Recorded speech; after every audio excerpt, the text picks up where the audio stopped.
vous avancez avec Dieu, que vous obéissez à la parole de Dieu, et plus le Saint-Esprit en vous sera puissant.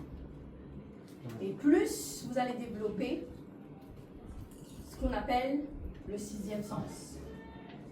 Mais surtout, nous, on appelle ça la sensibilité prophétique. Vous allez développer la sensibilité prophétique.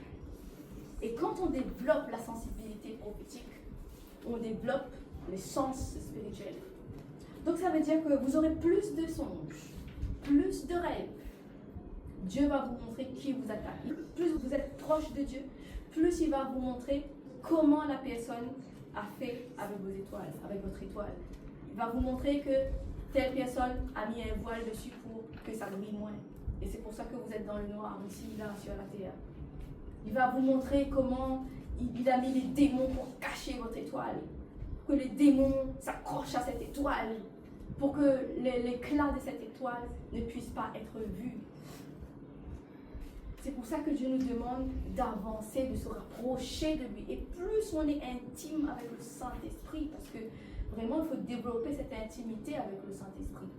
Et plus on est intime avec le Saint-Esprit, plus vraiment qu'on marche dans la sainteté, du Dieu 3 fois saint. Et plus le Saint-Esprit va vous montrer. Et plus cette sensibilité prophétique va se développer en chacun de vous. Non seulement en rêve, il va le montrer, mais il va aussi vous le montrer physiquement. Il y a des personnes qui vont venir vous demander pardon. Et ils vont vous dire, voilà, je te demande pardon parce que je t'ai fait ça, ça et ça. Ça, c'est encore plus glorieux encore. C'est le Saint-Esprit qui fait ça. Si on vous a vraiment fait beaucoup de mal, plus vous êtes intime de Dieu, plus Dieu va rétablir beaucoup de vérité dans vos vies. Par plusieurs sortes de moyens, il va le faire. Dieu va attendre que vous soyez prêts quand même pour connaître la vérité. Comme je dis tout le temps. Parce qu'il y a des vérités que vous ne pourrez pas accepter parce que vous êtes encore fragile. Donc il ne vous le montrera pas. Et il sait que, au lieu de vous faire grandir, en vous dévoilant certaines vérités, il va vous affaiblir. Donc il ne vous dira pas. Il attend le bon moment. Il y a des vérités qui peuvent vous tuer. Si vous apprenez la vérité sur certaines choses, vous pouvez mourir d'une crise cardiaque, même si vous êtes chrétien. Mais Dieu ne veut pas vous perdre. Les chrétiens ont des problèmes, tout simplement parce que le chrétien est trop gentil. On est gentil là où Dieu ne nous demande pas d'être gentil. Au nom de Jésus-Christ et de nous, on est tellement gentils, et ben, on laisse tout à l'autre. Parce qu'il faut partager la vie. Les chrétiens n'ont pas compris. Ma collègue veut mon travail. Au nom de l'amour de Christ. Vas-y, tu peux prendre la place si tu veux. Et toi, chrétien, tu fais quoi après? C'est pas dans ce sens-là, hein? L'amour de Christ, non? Ce qui est à vous est à vous. Vous défendez ce que Dieu vous a donné. Vous défendez votre bénédiction. Déjà, si Dieu vous donne une bénédiction et que vous laissez quelqu'un d'autre prendre votre bénédiction, vous n'en aurez pas deux. Il y a des personnes qui ont reçu beaucoup de bénédictions avec Dieu et qui ont négligé. Et après, aujourd'hui, la personne va pleurer devant Dieu et réclamer d'autres bénédictions. Mais c'est les bénédictions que Dieu vous a données avant. Vous avez fait quoi avec? Vous avez laissé partir. Vous laissez quelqu'un d'autre prendre votre place. Au nom de l'amour de Jésus, ben non, mais je ne vais pas me battre pour un poste. Ben non. Donne à la voisine. Quand la voisine paye son facture, ou bien pas paye la boîte là, ben, viens pleurer devant Dieu, quoi. La beaucoup de chrétiens, ils pensent comme ça. Dieu, il ne calcule même pas où. Dieu, il ne calcule même pas où, il ne voit même pas où. Vous pouvez venir pleurer, oh oui, il n'a pas payé mon facture, mais Dieu a dit, il m'a donné moi le travail, que ça va faire avec. Tu n'es même pas capable de garder. Il faut pas pleurer encore. Il faut arrêter, hein? Avec l'amour de Christ, là, les chrétiens, les derniers, on connaît ça même chose. L'amour de Christ. Oui, mais l'amour, c'est tout ça. Mais après, vous faites rien de mal, mais vous avez des problèmes dans votre travail. C'est dû à quoi? C'est quoi le problème? Pourquoi on vous persécute comme ça là? Pourquoi vous êtes le bouc émissaire de tous vos collègues? Pour quelle raison? De toute façon, c'est simple, il faut juste comprendre quelque chose. Si quelqu'un arrive à prendre le dessus sur vous, c'est parce que vous laissez. C'est parce que vous donnez la place à cette personne de prendre la place qu'elle ne devrait pas prendre dans votre vie. On est d'accord? Quand vous défendez votre territoire, comme le lion, parce que Dieu nous appelle à être des lions, des lionnes, qui peut prendre votre place? Qui peut s'aventurer sur votre territoire quand vous défendez votre territoire comme le lion? Qui oserait défier un lion? Qui? Aucun animal. Même ceux qui essayent, ils essayent, mais après ils fuient vite avant que le lion commence à rendre des coups aussi. C'est pour ça que Dieu nous a donné le lion de la tribu de Juda, pour prendre exemple sur ce lion-là, Jésus-Christ. On est tous appelés à devenir comme Jésus, des lions de la tribu de Juda. Regardez le caractère, la nature d'un lion. Le lion, personne ne pose le pied sur son territoire. Il reste là, il garde. Amen. Il garde. Le jour où les chrétiens, où tous les chrétiens auront conscience qu'ils doivent devenir à l'image du lion de la tribu de Juda, oulala, mon Dieu Seigneur, nous sommes de faire les.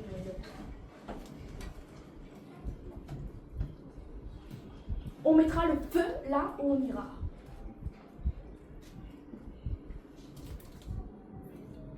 Le lion, on le voit s'approcher de loin, n'est-ce pas? On ne s'approche même pas du lion. De loin, on voit qu'il y a un lion. On n'ose même pas s'approcher du lion. Vous devez devenir comme ça. Quand on vous voit, on ne s'approche pas de vous. On ne prend pas ce qui est à vous. On ne touche pas ce qui est à vous. Parce que l'autre côté là-bas, ils savent que vous êtes des lions et des lionnes. Prêts à rugir s'il faut.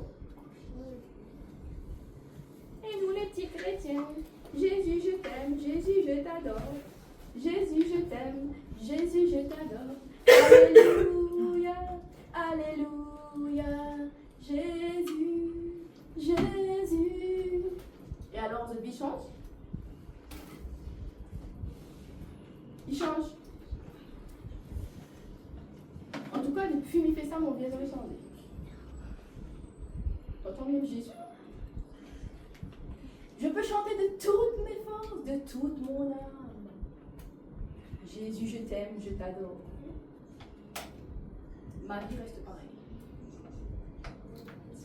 Parce que Dieu nous a donné Jésus-Christ pour être à l'image de Jésus-Christ.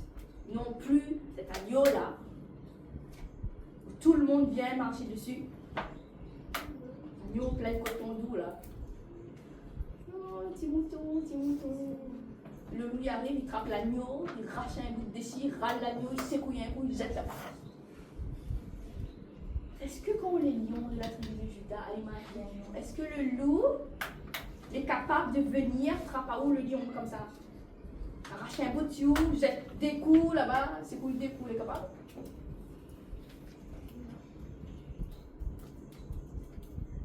Dieu nous appelle à être lion. Lion, lion, lion. Avoir la nature, le caractère du lion de la tribu de Juda. C'est pour ça qu'on appelle Jésus le lion de la tribu de Juda.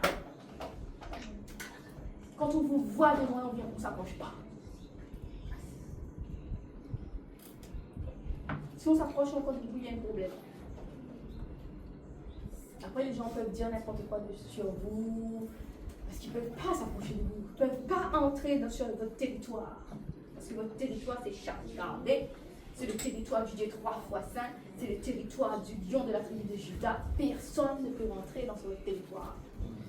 Et après, vous savez, tout le monde ne sera pas enchanté. de vous voir en tant que lion défendre votre territoire, parce que ces personnes qui avaient l'habitude d'entrer et de sortir comme elles voulaient sur votre territoire, elles ne peuvent plus. Plus capable, plus possible. Vous croyez que ça va rendre les gens heureux? Vous croyez que ça fera plaisir à ces personnes qui avaient l'habitude d'entrer et de sortir sur votre territoire comme bon leur semble? Comme ça leur plaisait avant, sans autorisation, rien du tout là. On rentre sur votre territoire la nuit, on rentre sur votre territoire le jour. Et vous êtes là, vous dites rien du tout. Mais maintenant, est-ce que vous croyez que quand vous devenez lion, ces personnes-là ne peuvent plus s'approcher de votre territoire? Vous croyez que vous allez faire plaisir à ces personnes-là? Comme là maintenant, ici, c'est chasse gardée. Personne ne rentre plus, personne ne sort plus. Personne n'y approche plus. Donc ces personnes-là qui ne peuvent plus entrer sur votre territoire. C'est là que ces personnes vont aller s'associer avec toutes les personnes qui ne peuvent plus entrer chez vous. Comme dans un moulin, ils ne peuvent plus entrer, ils ne peuvent plus sortir à leur guise, comme bon leur semble. Donc vous allez s'associer et là essayer de monter tout le monde contre vous. Que ce soit à l'école, au travail, la famille, les amis, ils peuvent plus.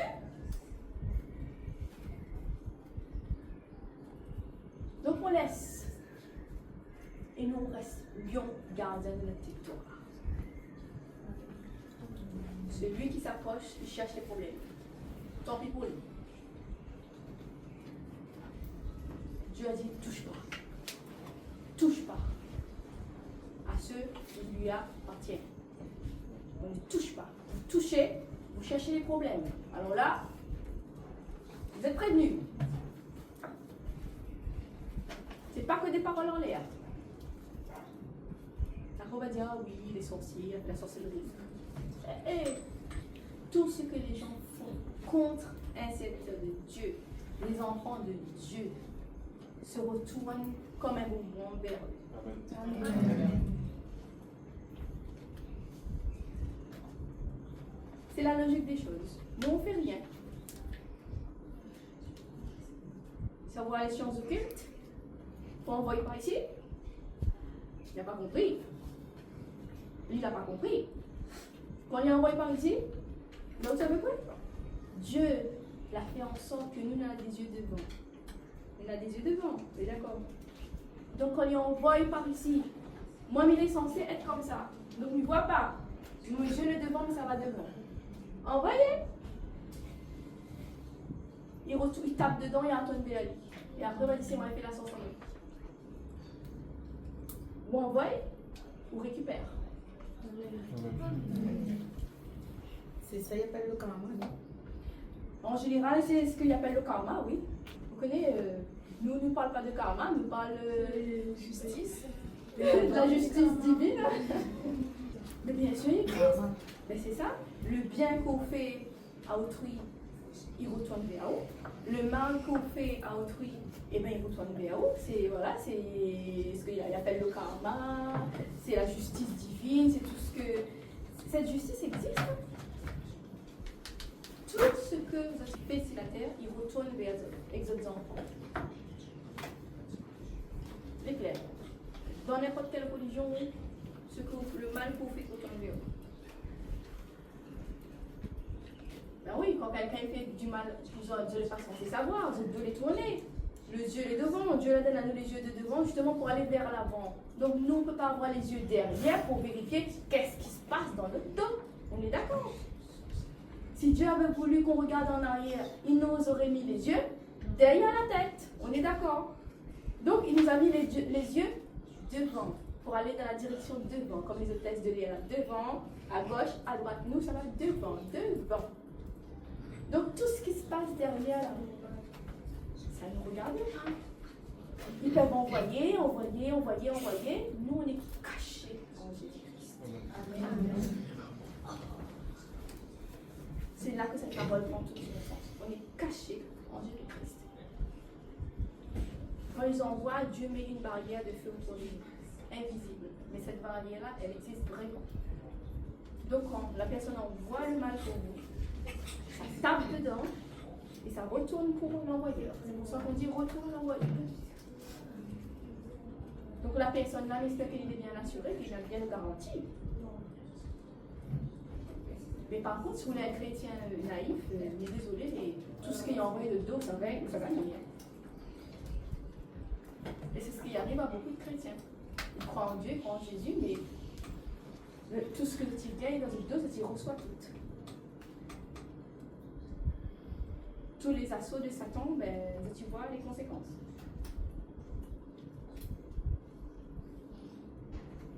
Malheureusement, c'est pour ça que Dieu nous change de niveau, change de dimension dans cette saison-là. Ouvre les yeux spirituels. Il faut arrêter d'être terre à terre. Nous, on doit avoir les pieds sur la terre. On doit avoir la tête dans le ciel. Et on marche entre les deux mondes. Donc on voit ce qui est dans le monde invisible. Et même si on doit garder quand même les pieds sur la terre. Quand vous avez cette sensibilité prophétique qui se développe, vous allez être terrible pour certaines personnes. Vous allez être des dangers terribles pour certaines personnes. On ne voudra pas de vous. Ne croyez pas qu'on va vous aimer, vous aduler, vous adorer. On ne vous aimera pas. Parce que les personnes qui sont dans le monde des ténèbres ne peuvent pas recevoir la lumière.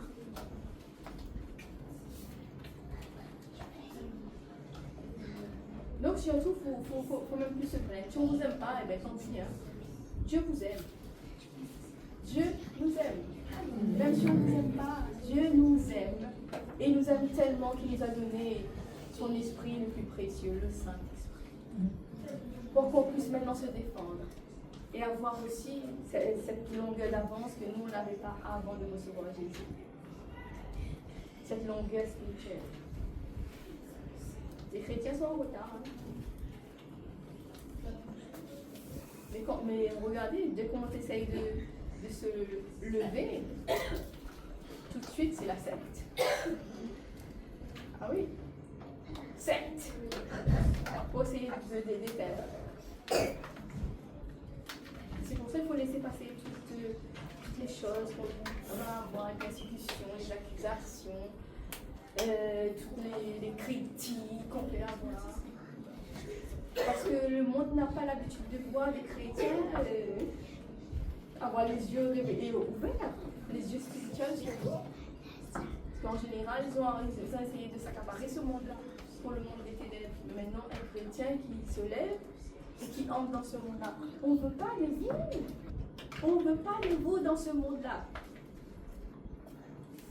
Il faut bien comprendre, chrétien, on ne veut pas de vous dans ce monde-là. Parce qu'ils veulent diriger. Parce que les personnes qui dirigent sont ceux qui dominent ce monde spirituel. Et si vos yeux spirituels commencent à se décoller, vous allez voir la même chose. Donc vous allez aussi dominer. Mais le but, c'est pour que les personnes dominent. Il faut avoir des subordonnés. Pour que la personne domine, il faut avoir des personnes qui sont sous ses pieds. Mais si vous vous mettez à dominer, il va dominer qui? Il va dominer qui? Donc vous n'êtes pas le bienvenu dans ce monde. Et c'est pour ça qu'au contraire, il faut persévérer, il faut entrer dedans, il faut prendre, il faut dominer. Maintenant, vous dominez ceux qui dominaient avant. Donc on vous aimera. Mais c'est pas grave, nous, Dieu nous aime. Et au contraire, on bénit toutes les personnes qui nous aiment. C'est le plus grand mépris qu'on puisse leur donner. Il faut les aimer. Il faut les bénir. Plus on vous fait du mal, et bien plus vous bénissez. Parce qu'en général, la personne s'attend à ce que vous aussi, vous soyez comme elle, avec un mauvais cœur, qui souhaite faire du mal. Et des fois, les personnes poussent à vous parce que Satan utilise ces personnes pour vous pousser à vous, pour vous sortir du chemin de Dieu. Et surtout, ça, c'est le piège à ne pas tomber surtout dedans. C'est de devenir aussi méchant, avoir un cœur noir que ces personnes qui vous poussent à devenir comme elles. Dieu a dit, gardez votre cœur plus que tout. Que même si les gens ne vous aiment pas, vous fracasse, vous fait beaucoup de mal. Il faut garder votre cœur pur, plus que tout. Jamais rendre le mal par le mal. C'est Dieu qui vous a promis que lui va prendre votre vengeance, c'est pas vous.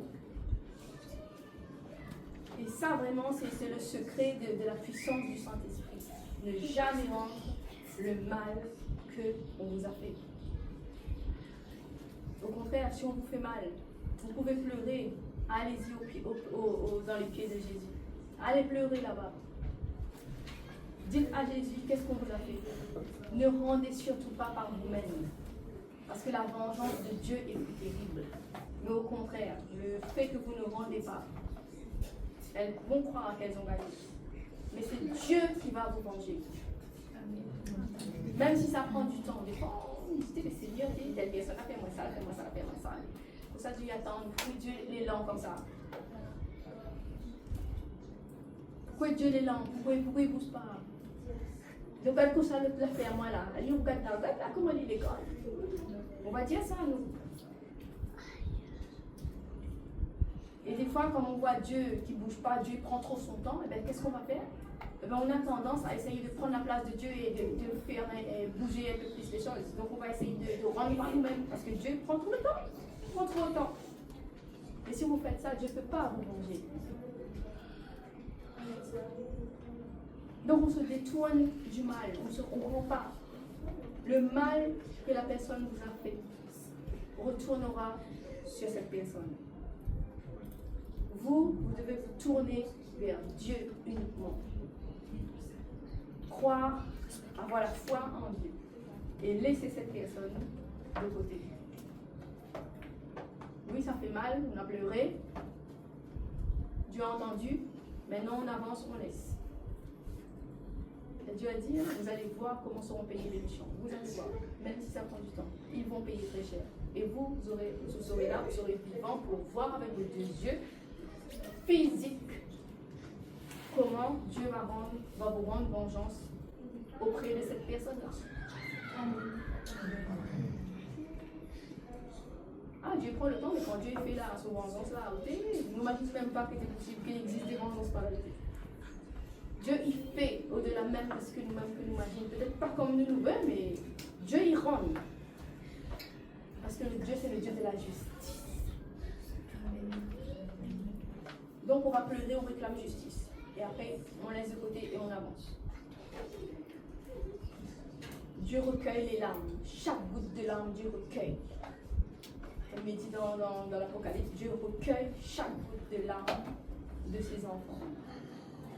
Et ça fait des charbons ardents sur la tête de la personne qui a fait pleurer l'enfant de Dieu. Amen.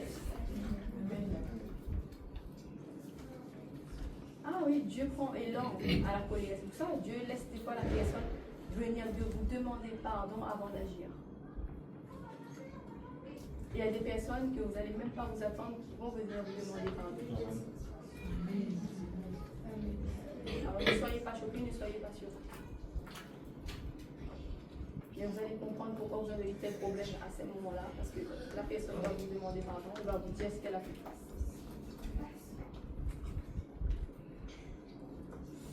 Ça, c'est une vengeance.